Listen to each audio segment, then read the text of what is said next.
Hi, my name is Shamika Terry Jackson, and I'm a licensed clinical social worker.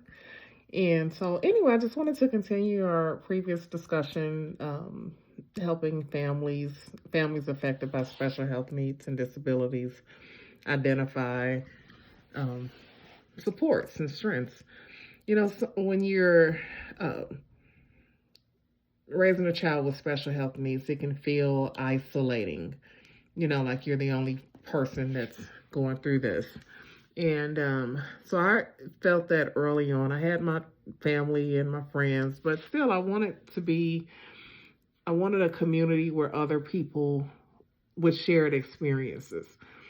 So, what I did, I had started an encouragement group through our church. I didn't like the word support group, that just sounded like we're in a basement with some hard folding chairs and drinking black coffee.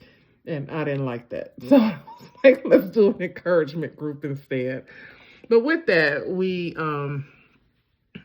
was, I invited I ever sent out flyers, advertised like through the local school systems and friends telling friends and people in our church family. So we went that route, and it was a good 6 to 10 of us, I guess, that would consistently, come out, and we'll come out once a week, not once a month, and we would provide childcare and do like a big Thanksgiving dinner for our entire family, and like holiday meals and things like that.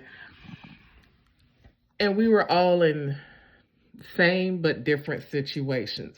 Our children had special health needs, but along with that, with them having special health needs, us as moms, men were invited as well, but it was women that, were there consistently and um, participated. We also had special health needs. And that's one thing I think that we forget, is that the parents are also dealing with unique challenges as well.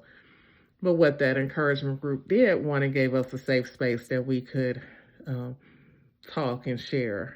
And around that time, I remember my daughter having to have a major surgery, and there was another parent that had went through a similar experience with that child and was able to guide me through that, and gave me the questions, things that I need to be asking the doctor, and just being a shoulder to lean on. I found that group, and we're still really good friends, even though we don't meet because our children have gotten older, and that season of our journey has changed. But still, some of my closest friends, because I think about that verse in Proverbs 17:17, where it talks about a friend loves at all time, but a brother is born in adversity.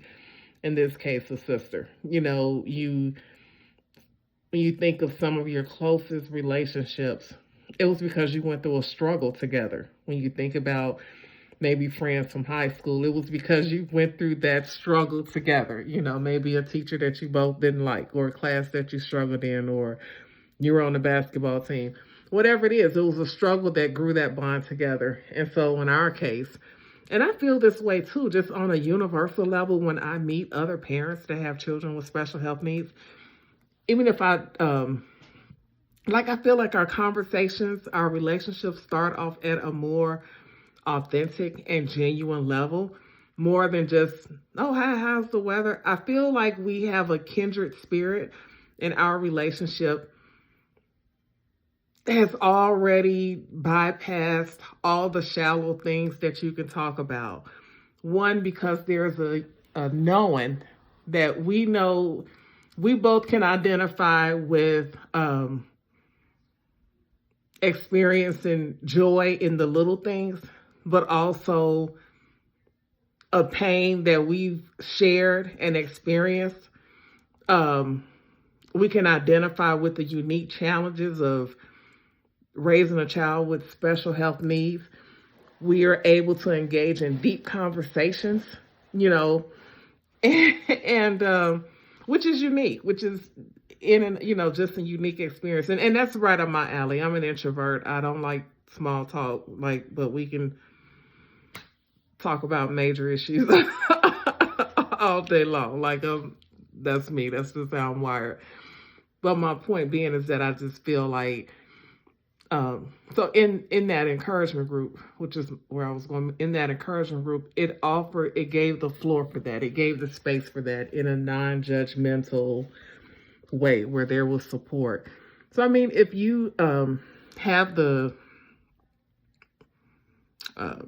in your area, I would encourage you to be intentional in seeking out something, whether it's through a Facebook group or through your local community. I know in our area we have like Down syndrome awareness and there's autism awareness.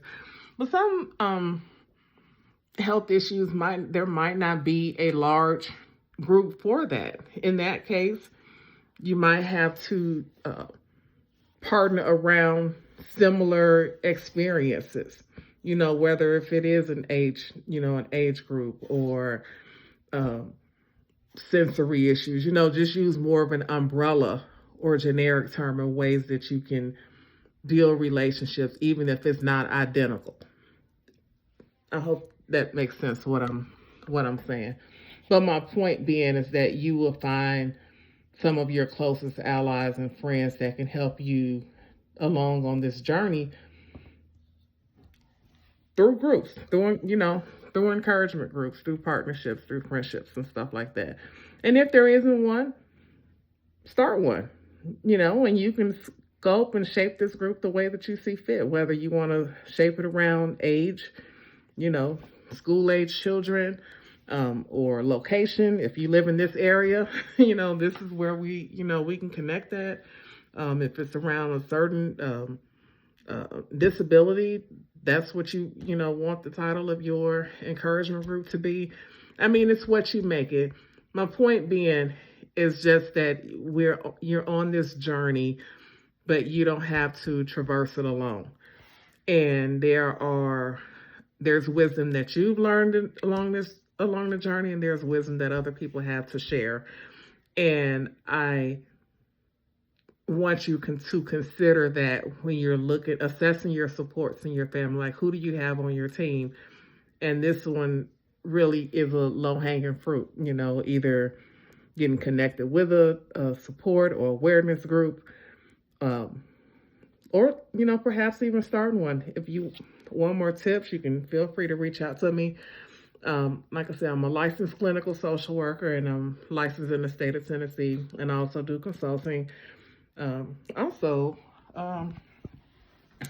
If you're interested, I also wrote a book. It's called Specially Wrapped Gifts, and it's available on Amazon. Specially Wrapped Gifts, The Mother's Journey into the Unexpected World of Disability. And again, like I said, it's available on Amazon. You can feel free to pick you up a copy. And that's it. Until next time, be encouraged.